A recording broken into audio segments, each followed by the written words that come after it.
There is nothing wrong with your radio. Do not attempt to adjust the volume. We are controlling the broadcast. For the next hour we will control all that you hear. You are about to experience the knowledge and insights of the Media Mothership. All right, welcome to Edge Radio 99.3 FM. This indeed is Media Mothership here on your wavelengths. And as always, I'm your host, Dr. Craig. And we're streaming on edgeradio.org.au as well as YouTube and Twitch. Please check us out there. And if you want to leave a chat, you can do that on YouTube or Twitch, or SMS us directly in the studio on 04 888 11707. We're broadcasting out of Nipaluna, Hobart, Tasmania. And I'm your host, Dr.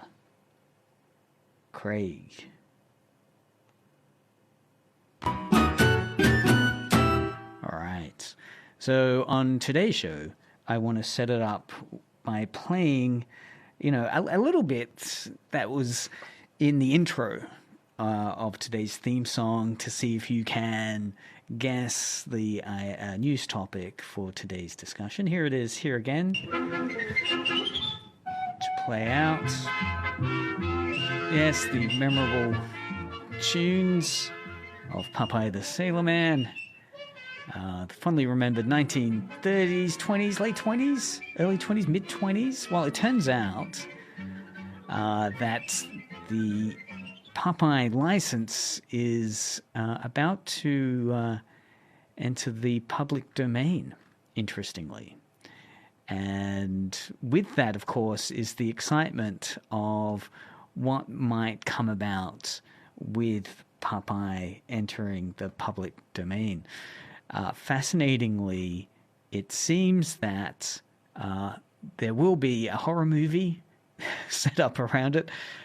Indeed, much in the vein of the horror movie we had for Winnie the Pooh, Blood and Honey. There'll be a horror film of Popeye as its license now enters the public domain. As we know, after a lengthy period of time, these properties eventually make their way into the public domain, which means that one can use them without having to pay royalties or negotiate with the estate to incorporate them in some way into the text they're creating.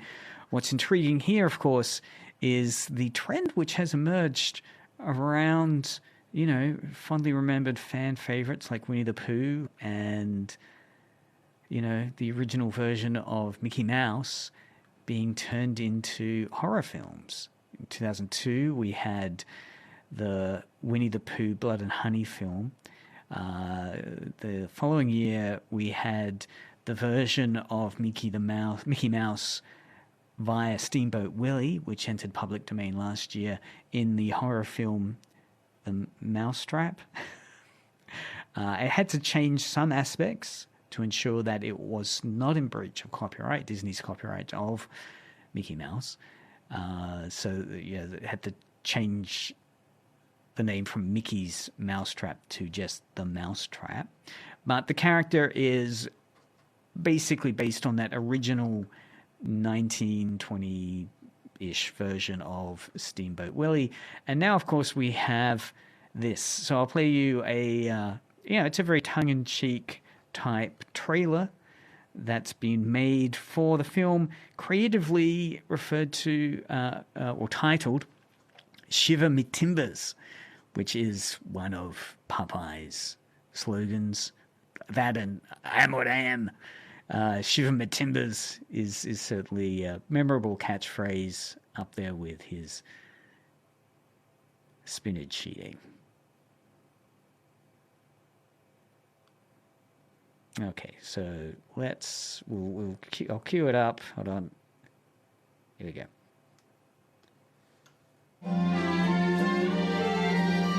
There's films that inspire, films that will move you to tears. This is not one of those films. This film's got blood. This film's got guts.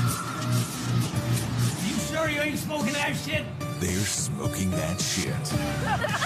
This film's got meteors. Meteors! Don't touch it! They're evil! This film's got sex. Give me some sugar, baby. This film's got drugs. And rock and roll.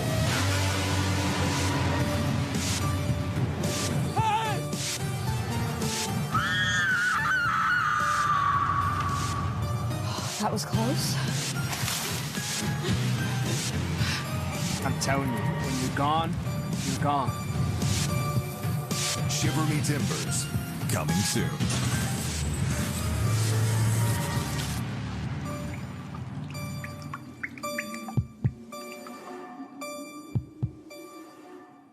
So that's the trailer for the 2025 film Shiver Me Timbers, based, of course, on the property Popeye the Sailor Man, turned into a horror film now because it's entering public domain in 2025. Some of the comments under the YouTube are hilarious. The one by, hold on, let me bring them back. There's a hilarious one here by user Jonathan Kelly 5117 saying, this is the kind of garbage that makes the horror genre as a whole lose credibility. I'm usually not critical of a trailer, but I'm sick of the entered the public domain horror trend. Uncreative, cash grab, IMO, just like the rest. Enough already in full caps. That's from Jonathan Kelly 5117. Clearly unhappy. Another one posting, there will be dozens of low-budget B-roll movies adapting public domain IP. What a hot mess, lol. That's from F. Castro, WM5YV. Then we have Unforgettable, Robin Williams and Shelley Duvall. Of course, the intriguing Altman film on Popeye the Sailor Man in the, what was it, late 70s, early 80s. They came out, starring Robin Williams. A lot of WTF comments. WTF next movie someone's pitching here in the comments is Mary Poppins Nasty Nanny. We'll see that happens when Mary Poppins enter public domain. So a lot of kind of negative reaction under the clip on YouTube. If we have a look though at the plot, so the film's synopsis, as defined by a reviewer called Joe Blow, lists it as olive oil, so the character's name from the original series. Olive Oil, her brother Castor, and friends go on a camping trip to see the meteor shower with Halley's Comet. But the night turns into horror as a meteor transforms Popeye into an unstoppable killing machine. With thrilling 80s slasher references and comedic twists, the film combines elements of horror and comedy in a fresh take on both genres. Shiver Me Timbers plays tribute to classic slasher films while delivering hilarious moments, shocking scares, and nostalgic nods that will delight both horror and Popeye fans alike. So intriguing, they're going via 80s horror. So I guess they're covering their bases with a lot of generations, your baby boomer Popeye fans, if there are any, and your 80s Gen X slasher film fans. So it's an intriguing Venn diagram. The Cracked article points out that's analyzing this, saying, the horror fans and the Popeye fans, whether or not there will be a middle space they both meet to watch this film in. It is a cautionary tale, though. In coming years, so next year we've got Popeye. The year after that, in 2026, we've got Mickey's dog Pluto. Then in 28, we've got Goofy going to public domain. Donald Duck goes into public domain in 2030. Porky Pig, 2031.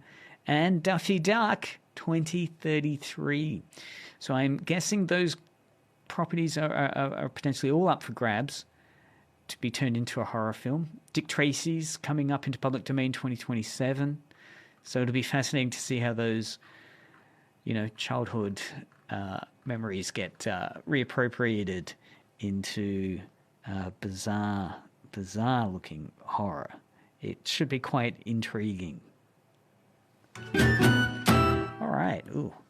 Okay, moving on now. Let's have a look at, while we're on that topic, actually, there's a couple of articles, because what is it, January 1st, at the start of the year, first day of the year, in the US, the copyright extension term ends, and new material comes back into the public domain. And that happens on the 1st of January every year. If you're up for that copyright duration expiring. So there are a number of works in 2025 entering public domain. So we'll list them now. And again, the importance of this, these are US titles. The importance of this, of course, is that it explains why we're getting these bizarre horror films with Winnie the Pooh and Mickey Mouse, or versions of those characters from their initial conception. Because once they enter public domain, creators are no longer needing to get permissions from the family estate of the creator, or if they're already tied up in a corporate deal, basically not being able to use it at all without paying a small fortune.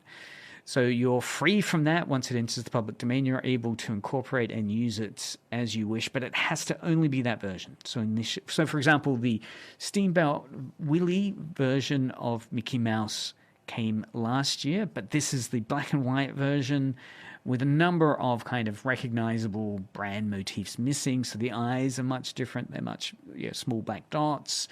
I don't think there's suspenders on this version, and it's black and white. You can't do a color version. You can't do the version of Mickey Mouse we know today. You're stuck with the version that was in that initial Steamboat Willie film. So coming up, we have another Mickey Mouse film entering the public domain. This is the sound version of The Carnival Kid with K, where Mickey speaks his first words. So I guess those first words in that voice are now in the public domain to sample in a music piece, maybe. We've got a number of books entering the public domain, so these should now become super cheap. A Farewell to Arms by Ernest Hemingway. Got a couple of films coming into public domain. The Broadway Melody, which won an Academy Award for Best Picture. That'll be intriguing to watch. Broadway Melody. Welcome Danger, Harold Lloyd's first sound film. On with the Show, the first sound film in colour. Black Male, Alfred Hitchcock's first sound film, is entering public domain next year. Black Male. The novel, or the English version of the novel All Quiet on the Western Front, the book set in World War I from the German point of view towards the end, that's entering public domain. And William Faulkner's novel The Sound and Fury are also entering public domain. These are only versions that were published in 1929. So these are all texts, movies, songs that released in 1929 that are now expiring in 2025. So if there's a version of The Sound and Fury or Farewell to Arms or the Mickey Mouse cartoon released after that date, that's still in copyright. So intriguing, though. There might be some interesting little versions of All Quiet in the Western Front coming up now that it's no longer having to be paid for to use. So 1st of January, we'll unleash the creative horror film versions of these texts. All right, so that's the interesting news that's out there in the media, the upcoming public domain interest, and the fact that now we have the Popeye film, Shiver Me Timbers, the horror version of Popeye, coming out in 2025 to celebrate this excitement. Very bizarre. I want to change pace slightly and do a little discussion of video games now. One of the things that always interested me about video games is the journalism surrounding it, the analysis, rating of video games.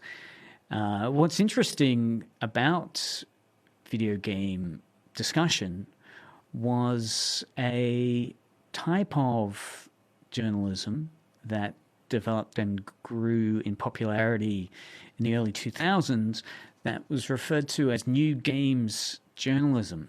And it's a style of video game journalism that emphasizes the writer's personal experiences and emotional response to a game over just explaining its, its graphics quality, its gameplay dimension. I mean, those aspects will be in it, but there's a kind of introspectiveness to it. Some of my favorite new games journalism pieces, there was a great one that discusses a flight simulator, one of Microsoft flight simulators. And the games journalist set himself the challenge in the review to actually attempt to play the game under the conditions of the pilot that would be doing it. And he chose one of the early, 1920s transatlantic flights, or 1930s transatlantic flights, right? One of those first attempts, the kind of Lindbergh attempts or successful attempts to go through the transatlantic from America to France under those conditions. So he sat there in his seat. He packed much food around him and had to play the game, the flight simulator, under the conditions of if you were flying this 1930s plane, however many hours, 24 hours. And that was his review, unpacking that experience in the simulator game. So again, these ones where it's also kind of an emotional journey that it's taken on. So there's a subjectivity within it. There's a type of narrative style in these video game reviews, which I really enjoy reading. There's a storytelling technique which engages the reader, like that challenge where he sets up with the, Act 1 of the review of the Microsoft Flight Simulator was the insanity of trying to do a transatlantic flight under 1930s flight conditions at home in your room, not leaving your seats, or only being able to leave the seat as it would be able to be done in that cockpit of that plane in the 1930s. So can you endure it? And is that the ultimate form of simulation, right? That you're also inhabiting an idea of that experience. And there's some quite amusing player perspective which can come into play. What I want to do to kind of unpack this is listen to an audio version of one of my favorite video game reviews in the new game journalism style. This was a famous piece, or has gone on to become a famous piece in new games journalism by Ian Shanahan. And I'm a little hesitant in some ways because the title contains an offensive word. It's the title of the review is Bow N-Word, and it's his review of the Star Wars game Jedi Outcast. What's interesting about the Star Wars game Jedi Outcast is that it's an MMO game, so it's a massive multiplayer type game, and it's one in which he's talking about his experiences reviewing the game. Like, so he's need to provide this game review for PC Gamer UK back in 2004 when this came out. And he's talking about it in terms of this video game, Jedi Outcast, where basically you're playing as a Jedi character with a lightsaber, and his experience of playing it in this multiplayer way. We'll have, actually, before I go into the audio version of it, here's the trailer for Star Wars Jedi Knight II, Jedi Outcast, for the Nintendo Switch. And again, it will give you a sense. I'm no Jedi. I'm just a guy with a lightsaber and a few questions. Yeah, to give you a sense of what this game's about. You know, a lot of lightsaber battles, those sound effects of, you know, as it says in the trailer, you get to wield some force powers. You're battling other Jedis with their lightsabers, and that's the kind of style. So it's all third-person view, and you're controlling your Jedi character as it's fighting other wielders of lightsabers. So it's third-person kind of combat game where you're doing flips and you're using your lightsaber to hack and slash. So Ian Shanahan's reviewing this, and he's recounting his, you know, this particularly provocative experience he had in the game Jedi Outcast. Now, it's important to frame this. The audiobook version of this includes the N-word, so again, it's important to contextualize why that title's there. You know, the context of this racial slur is that his gamer tag is always black, and the significance of that is picked up by someone he's fighting with, and then he unpacks the kind of racial slur which is said to him in terms of the meta-ness, the game character he's playing, as well as how he physically feels towards it. So if you are sensitive, though, to terms like this, it's please do kind of tune out for the first 2-3 minutes and then tune back in. But I think it's worth, for the analysis that he's providing of this game and his first-hand experiences of receiving racial vilification, to discuss and see it as a kind of critical dimension.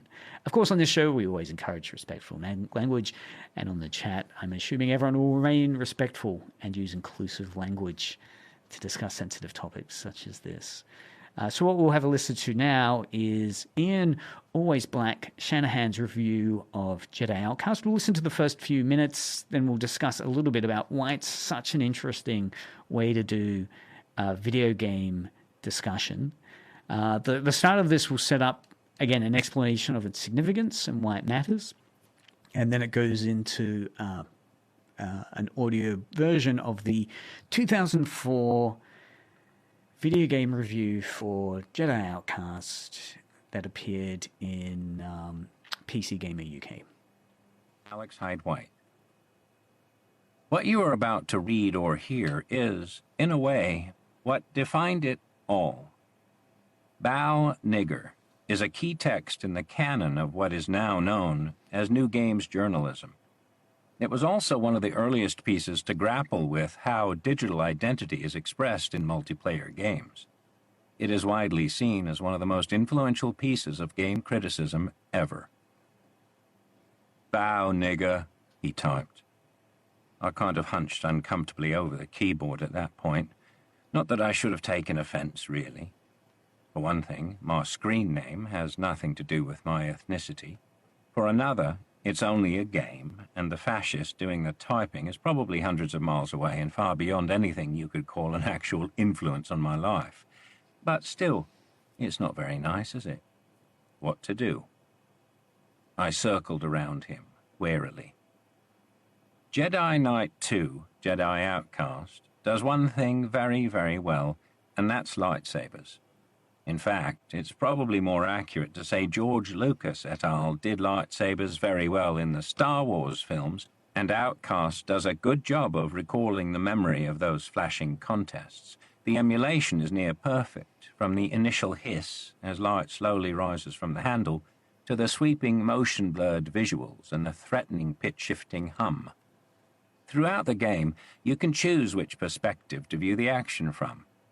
The game defaults to first-person for projectile weapons, but drawing your lightsaber switches to third-person arse cam, and this is by far the best configuration. Leave it alone. Third-person allows you to fully appreciate the acrobatics of the saber-fighting animations. You can swing away in one of three styles: fast, medium, and heavy, all of which allow you wrestle mouse movement and direction key presses to produce jaw-dropping combinations of slashes, chops, and stabs that risk you forgetting any question of your actual opponent as you stare in disbelief and whisper, "Did I just do that?" So I'll pause it there. It's really interesting. Again, this new games journalism technique of obviously going through some of the hoops that a games journalist has to do in terms of discussing the mechanics of the game. In this case, he's talking specifically about the effectiveness of the lightsaber and how this game is appealing because it gets that lightsaber dueling really well. And so the typical games review would kind of mention that, talk about how the mechanics work, how the controller is able to replicate it, and leave it at that. What's fascinating here with this new games journalism piece by Shanahan is that it starts with the racial slur that he's taunted with at this as he's about to enter combat. So we have this moment of a kind of, inciting incident, if you wanted to turn this into a story, right? What is it about this doing this game that Shanahan looked back on and thought that changed everything at that point? And it was the racial taunt he received. That was the inciting incident, after which the game meant something different to him. And his actions and the kind of, Act 2 and 3 structure, which are coming up in the audiobook that we'll hear, are very much a kind of, to tease it a bit, a kind of hero's journey, hero's quest, as he attempts to place within an actual real experience of dealing with a toxic gamer that he's battling against, within still coded Star Wars language of, does good champion over evil in cases like this. So there's a really nice narrative style use of storytelling technique to engage readers here beyond just listening to a review. So let's return now to Shanahan's review of Jedi Outcast. Oh, he types. Problem. Opponent, as you stare in disbelief and whisper, "Did I just do that?" Bow, he types. Problem. For all the excellent swordplay animation, Raven seems to have omitted any of the more mundane actions you could imagine your avatar performing. There is no bow button. What my socially belligerent friend is being so insistent about is something else, and that's a form of physical expression that grew out of the enthusiasm of some of the more ardent Star Wars fans who play JK2 online. Some people take their fiction very seriously, and wannabe Jedi Knights are among the most serious. The faithful, in order to be more true to the Jedi code of honor, crouch before each other and duck their heads down as a mark of respect before entering into battle. Some people think that's silly. I thought it was silly the first time I saw it. Then I saw everybody was doing it, and then I felt silly not doing it. It's strange how much weight the actions of your peers can bring to bear on you, even when your social medium is only a bunch of really fast math on a German server. It's a wonderful point there that Shanahan's making in terms of the subjective personal experience of doing an MMO game and the formal and informal rules which emerge. So that kind of emergent gameplay that he's referring to there, where there's no bow function in the game mechanics that the game designers set up, right? It lacks, as Shanahan's pointing out, these social pleasantries. You're not given complex ways of greeting, of formally recognizing the other, of, in this case, bowing. Yet there is a way in which, you can kind of ham-fistedly reverse engineer or retroactively emergent gameplay style or appropriate what the moves you have are and do a form of bowing. And of course, what's really fun there is that you have this wonderful kind of storytelling experience there that people who play this game, some of them are kind of role-playing as Jedi Knights. And Jedi Knights are good guys. And part of the representation and the performance of being a Jedi in this game, for some, began to be this bowing technique. Before you're about to do your duel, you do a bow. While the game doesn't require you to do it, the game designers didn't intend you to bow, people playing the game got into it as a way to reference the storytelling they're doing, the immersiveness they're engaging with or wanting to engage with in the Jedi Outcast game from 2004, that they're bowing. So as Shanahan's talking about it, at first he thought, it seems a bit dorky to do. You don't need to do it. But everyone else was doing it, so it seemed weird not to do it, in fact. So here he is, again, to return to the story that set at the start. So the guy's given him a racial taunt, and then he's said to Shanahan's character to bow again. So the crisis, the dilemma he's at here with his antagonist is what to do next, right? This toxic gamer is requiring the bow mechanic after offending him. So let's listen to how Shanahan unpacks that experience in his review. I'm currently in heavy style. This affords me the most damaging attacks at the expense of much slower swings. When you're not attacking, it also provides the best defense. Parrying is handled automatically. The best defense is wise while I'm facing off with this wanker. We've been engaged in our duel for 2 or 3 minutes, and neither one of us has come close enough to hit each other yet. This is a period of sizing up. Sometimes rash, headlong attacks can be exploited by a player of a reasonable skill level, and you'll find yourself ghosting and waiting for another turn before you know what hit you. If you've never played a particular opponent before, it pays to feel him out a bit. First, though, there are the formalities. I crouch and duck my head in a bow. Vulnerable. Stupid? Yeah. But you know what? I entered into it willingly, and why is a very interesting question. I'm a big boy now, and I don't want to be a Jedi Knight when I grow up. The Star Wars films are great, but they're also just that, films. A form of entertainment to be enjoyed during breaks from my very real and financially challenging life. Mortgage, 2 cats, a broken gutter, and a car that needs some attention. Cheers. So I didn't bow because I wanted to role-play as a Jedi. It was an act of defiance. Dueling is not new. Any multiplayer game can leave you with one opponent on either side, and I've played that scenario out in many games. The difference with lightsaber dueling, Outcast style, is that it's so very personal. These aren't detached sniping matches across the width of a map or rocket-spamming blast fests to see who can respawn the least. JK2 duel is winner stays on, and you can be floating around for anything up to half an hour on a busy server waiting for a game. This makes your game life actually worth something, and it makes it worth fighting for. Into this potent mix, you can toss in the fact that while you're a ghosting spectator, you have time to chat and actually get to know the people you're playing, even on that usually most impersonal of beasts, the public server. During actual fights, play can swing from bouts of thrust, slash, and parry to more distant and wary sizing up in search of an opening that will allow you to land a sucker hit before your opponent can counter. There's time to talk and taunt. But perhaps most personal of all is the close proximity you have to come to damage your opponent. I'm an avoidant player at the best of times, but JK2 lightsaber duels don't allow you to hit and fade from range. You have to be right in there, trying to give the other guy a laser enema if you're going to avoid watching the show for another 6 games. So, I bowed. Not because I was naive enough to think he'd give any significance to the gesture. Not because he was commanding me to from his pillar of arrogance. I bowed despite his taunts. For all his goading, I did the right thing to show him I wasn't going to come and meet him down on his level. Blammo. Son of a bitch! Jesus, all my shields and 40 health are lost from one big heavy stance overhead chop before he spins away, back to the other side of the map.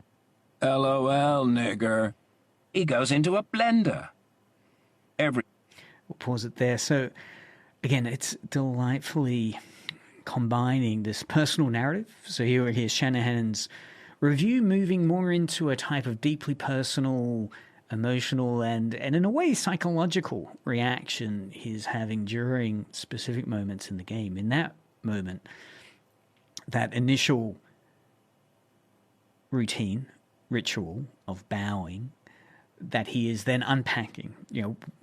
Why did he bow? He's asking. Knowing that he's playing against a toxic gamer who's not going to abide by these informal rules, and indeed doesn't. He gets a sucker punch as a result of doing the right thing, as Shanahan refers to it as, you know, not going down to the baser level of his opponent and doing it because it's the right thing to do.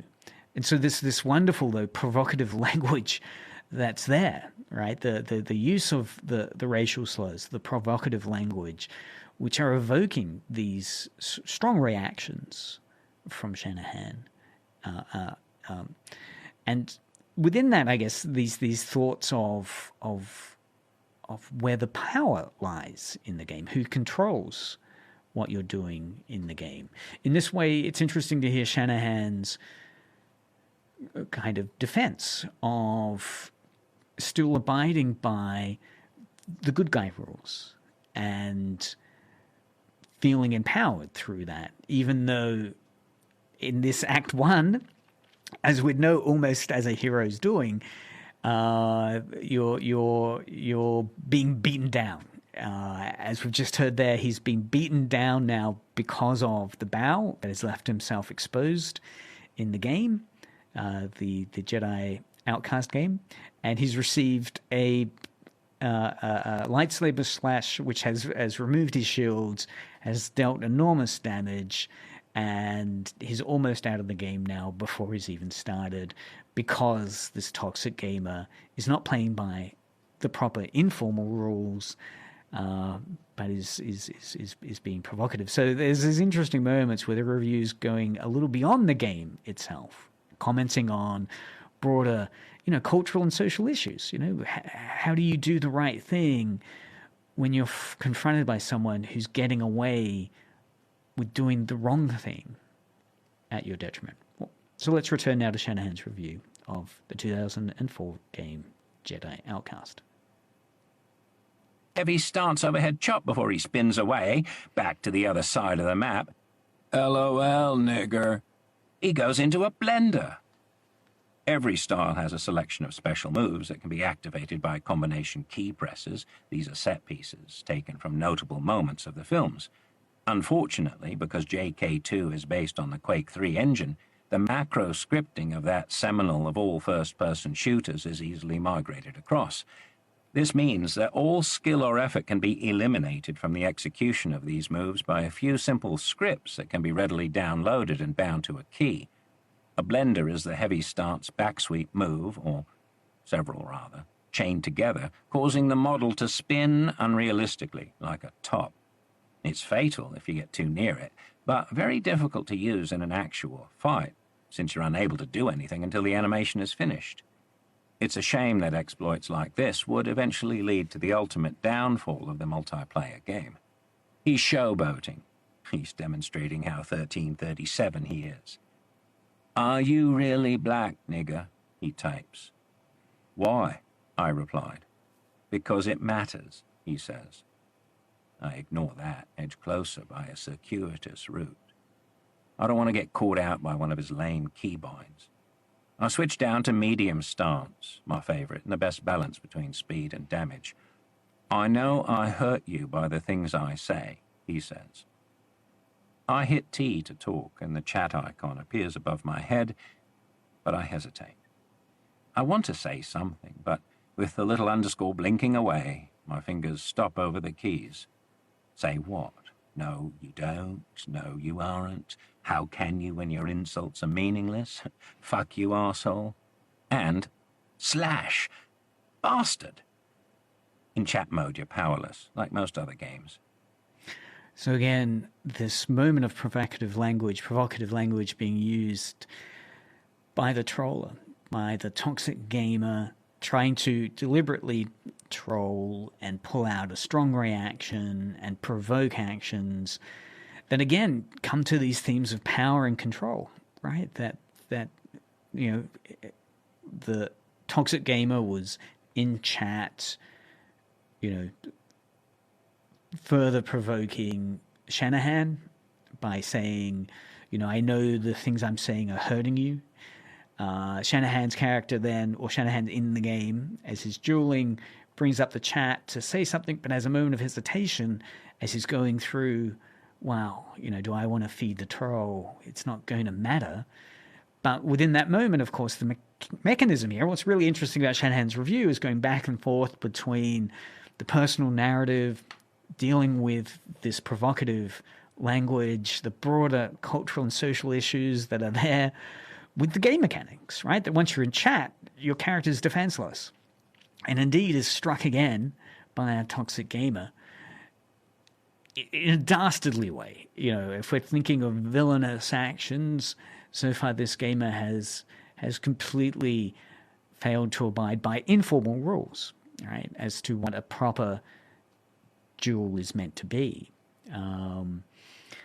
So again, let's have a look how this personal narrative and, kind of challenging this traditional game journalism style, and instead looking at a kind of deeper implication of the gaming experience as Shanahan's unpacking develops further. It's a meaningless, fuck you arsehole, and slash, bastard. In chat mode, you're powerless, like most other games. Your typing fingers can't do much about an assault by a conscienceless type killer. In all my years of Twitch gaming, my fingers have never moved so fast across the keyboard, escaping the trap of chat mode to rally my defenses against his lightning-fast slashes. Almost too late, I put distance between us. Almost too late, but not quite. 5 health points remain, and I know I haven't even hit him yet. 5 health means you're nearly dead. A brush from the tip of a saber held idly will remove 5 health points from you and take you out of the game. Shit. It's really, really unfair. I mean, all right, I've asked for it, haven't I?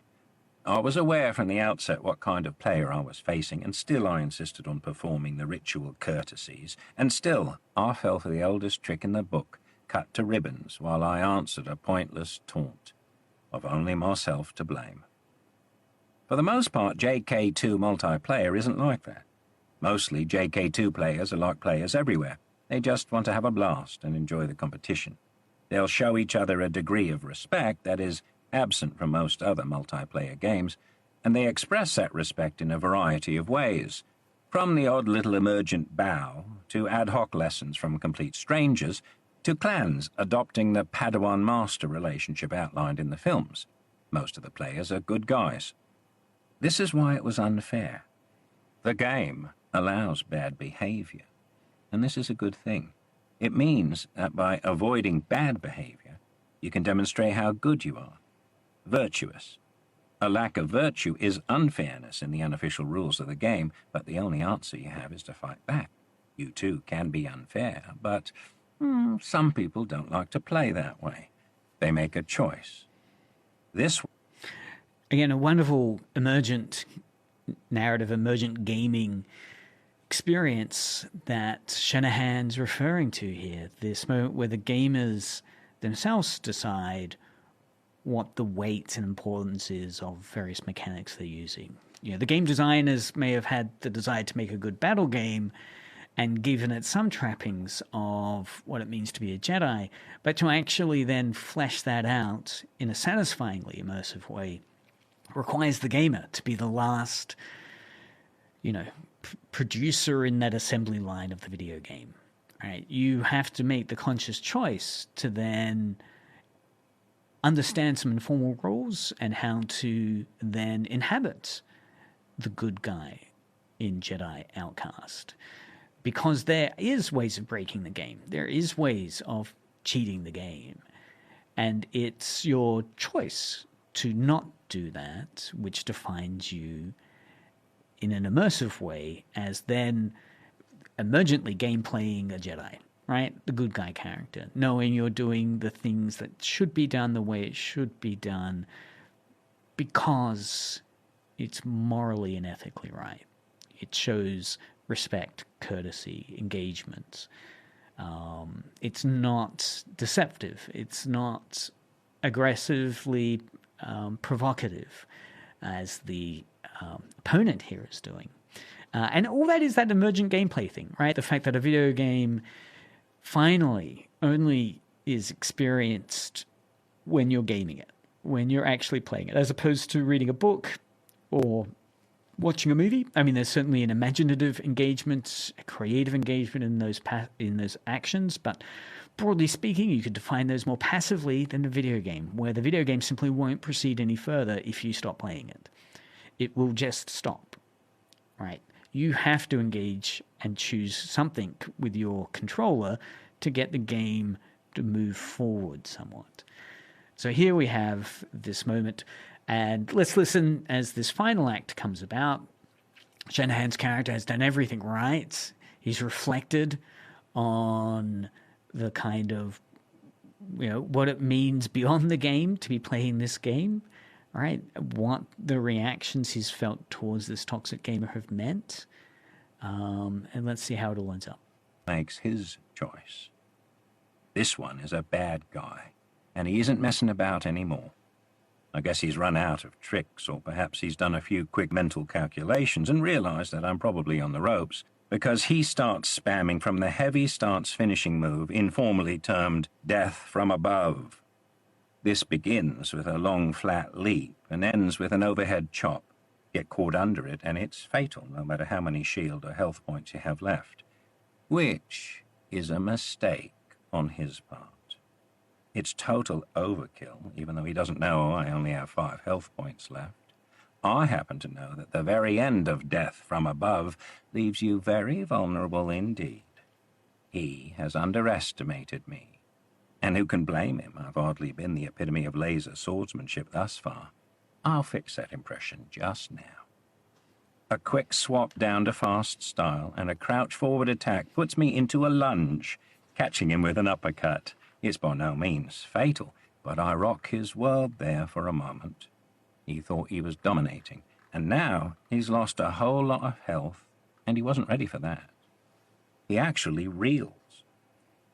There's always scope for projecting a little extra personification onto a computer-generated character, but I swear to God he has shock on his face.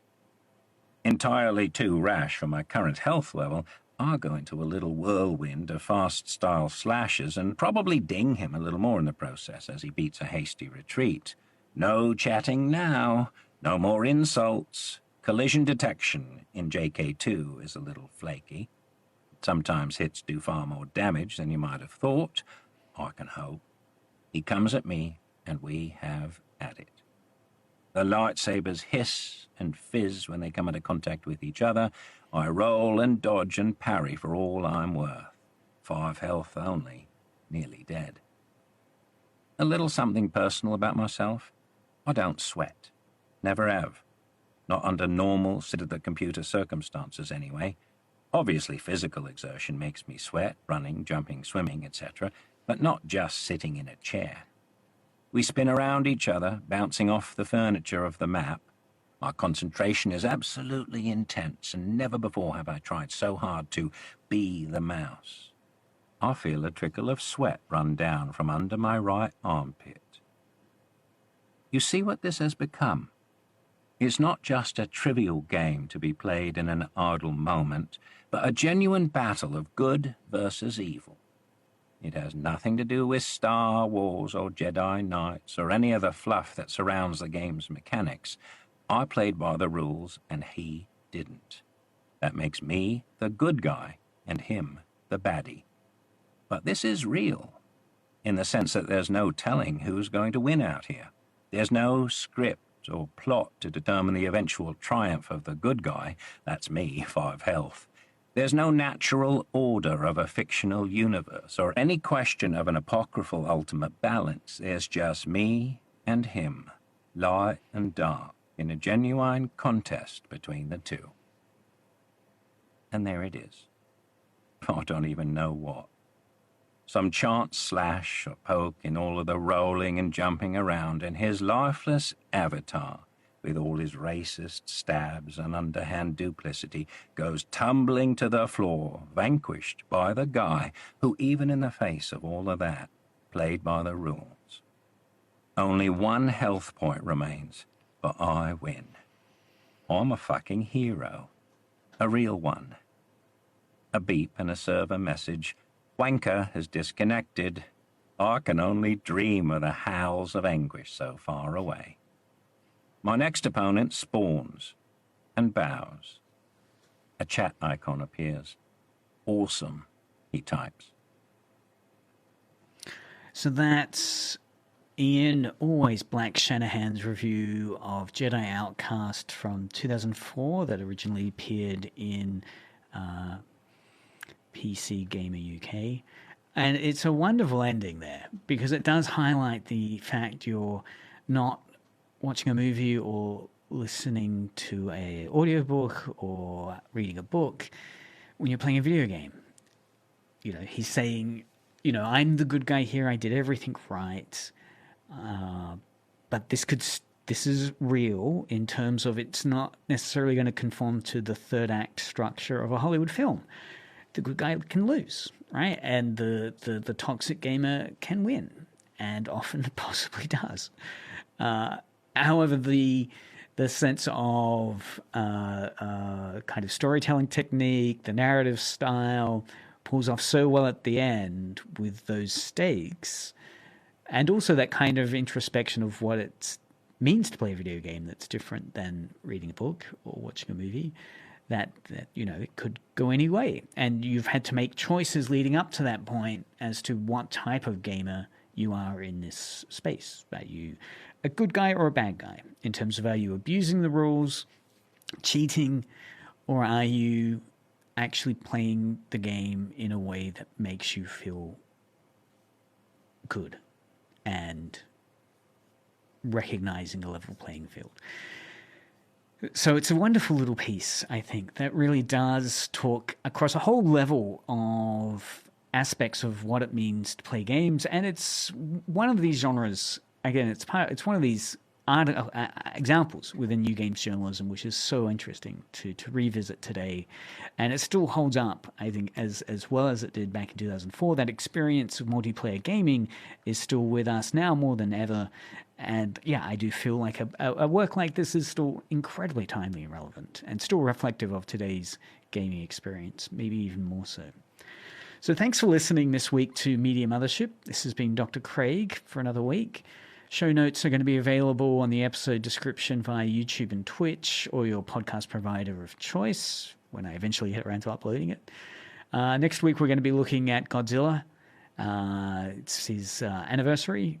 And we're going to deep dive with a scholar here at the University of Tasmania that's been having many, many interesting thoughts about Godzilla.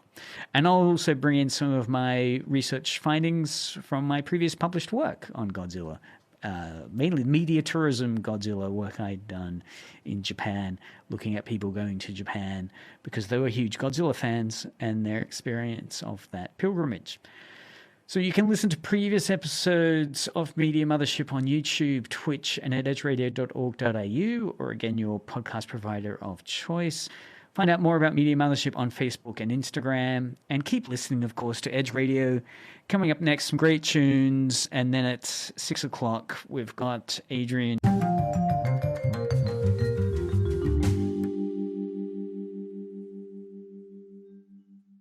Show You Can't Sit Down.